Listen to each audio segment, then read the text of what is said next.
Now, our worldview is formed by many influences, things that beat upon our minds again and again, hour after hour, day after day, over and over. We are each fashioned by our environment, influenced by our peers, our friends, our family, the culture.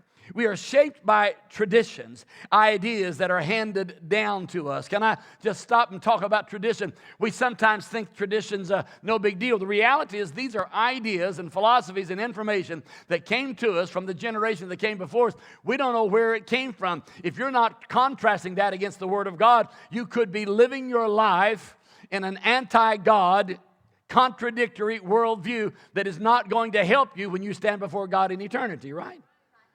Right? So the story is told of the woman who was at her mom's house for Thanksgiving, and the mom was preparing the Thanksgiving, and she said, "Hey, Mom, I just noticed you cut the ends off the ham there before you put it in the pan, and that's something I do too. I saw you do it when I was a little girl, and I do it too, but why do you cut the ends off your ham?" She said, I don't really know.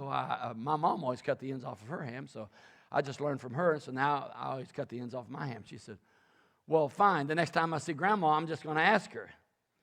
So a few days later, it was Thanksgiving, she went over to her grandma's house. She said, "Hey, I was with Mom, and she cut the ends off her ham, and I cut mine off because she did, and she said she cuts the ends off her ham because you cut the ends off. Why do you cut the ends off the ham?" She said, "I don't know why you girls do it, but I cut the ends off my ham because I have a little pan."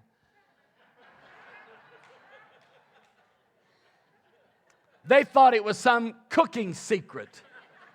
See, we got all this stuff that we do because somebody did and somebody did and somebody did, and we're living in our tradition. In the Bible, Jesus actually went so far as to tell the Pharisees that you have made the Word of God of no effect by your traditions. You value your traditions and you don't even know what the book says.